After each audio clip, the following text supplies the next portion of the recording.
Dari Aisyah radhiyallahu anha beliau berkata, "Dakhalat Hindun bintu Utbah imra'atu Abi Sufyan ala Rasulillah sallallahu alaihi wasallam.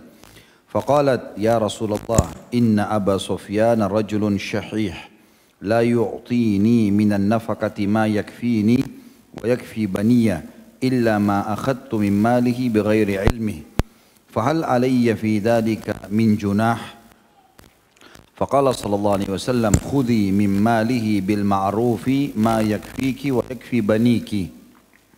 Hadis ini riwayat Bukhari jadi 3 halaman 103, Imam Muslim jadi 3 halaman 1338.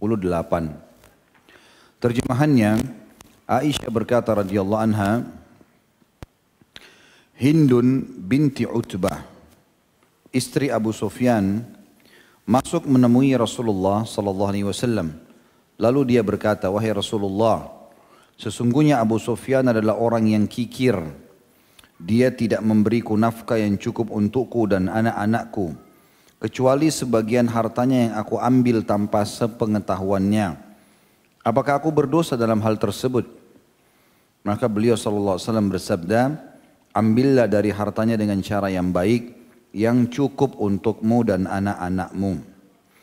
Hadis ini menjelaskan kepada kita tentang hukum wajibnya nafkah dari seorang suami kepada istrinya.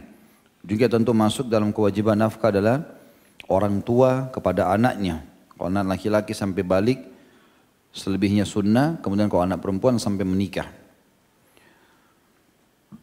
Diambil dari potongan sabda Nabi SAW kepada Hindun binti Utbah radhiyallahu anha, kalau boleh kamu ambil harta suamimu walaupun tanpa sepengetahuannya, tapi yang cukup untukmu dan anak-anakmu, artinya tidak boleh kamu zalim, tidak boleh mencuri, nggak boleh merekayasa.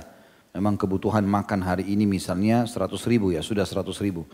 Kalau suaminya tidak mau tahu dia makan dari mana, atau dia hanya memberikan 10 ribu atau 20 ribu sementara kebutuhan 100 ribu dan dia punya kemampuan si suami, maka di sini boleh si istri mengambil uang yang 80 ribu menggenapkan kebutuhan dasarnya.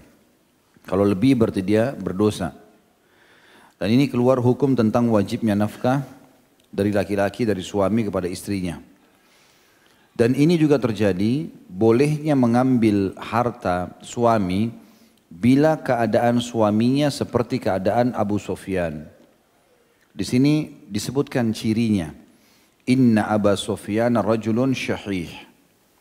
Sesungguhnya Abu Sufyan seorang laki-laki yang sangat kikir. La yu'tini minan nafaqati ma yakfini wa yakfi baniyah. Dia tidak memberiku nafkah yang mencukupiku dan anak-anakku. Kalau syarat ini terpenuhi dari suami, dia pelit. Artinya pelit ini orang kaya, tapi dia tidak kasih. Tidak masuk dalam pelit, kalau orang tidak punya, baru dia tidak kasih misalnya. Kalau suaminya ibu sekalian, kebutuhan ibu sehari 100 ribu, dia hanya mampu dapat 20 ribu, sudah berusaha kerja sana sini, ini tidak boleh. Kita bebankan suami lebih daripada kemampuannya. La yukallifullahu nafsan illa us'aha. Allah sendiri tidak bebankan hamba-hambanya apa yang di luar kemampuannya. Walaupun kuasa Allah subhanahu wa ta'ala, bila Allah amanahkan satu istri, maka Allah akan berikan nafkah sesuai dengan kebutuhan istri itu. Allah karuniakan anak satu, Allah karuniakan anak dua, masing-masing akan ada rezekinya sendiri. Allah datangkan rezeki itu. Allah subhanahu wa ta'ala mendatangkan rezeki itu. Jadi kalau keadaannya bukan seperti Abu Sufyan di sini pelit, plus lagi memang kalaupun dia memberi, dia hanya memberi yang tidak cukup buat istri dan anaknya. Tapi kalau keadaannya tadi saya bilang tidak mampu, memang lagi sakit, ya, dia tidak punya pekerjaan, baru di PHK dan bangkrut usaha dan seterusnya, ini tidak masuk dalam bab pelit. Karena pelit itu hanya diistilahkan bagi orang yang punya tapi tidak mau kasih. Di sini juga Abu Sufyan bukan tidak kasih sama sekali, dia kasih tetapi tidak cukup. Ya, dan Hindun sudah bicara, ini tidak cukup loh, Abu Sufyan tidak mau tahu. Sudahlah pokoknya atur saja. Maka Hindun terpaksa, tidak ada solusi lain, dia tidak ada pekerjaan. Maka dia terpaksa mengambil uang Abu Sufyan diam-diam. Ya, entah di bajunya, entah di mana tempat penyimpanan uangnya. Lalu dia izin kepada Nabi SAW, ya Rasulullah dosa enggak, mencuri enggak ini? Kata Nabi SAW, tidak. Boleh kau ambil tapi secukupnya saja yang memang dibutuhkan oleh kebutuhanmu dan anak-anakmu.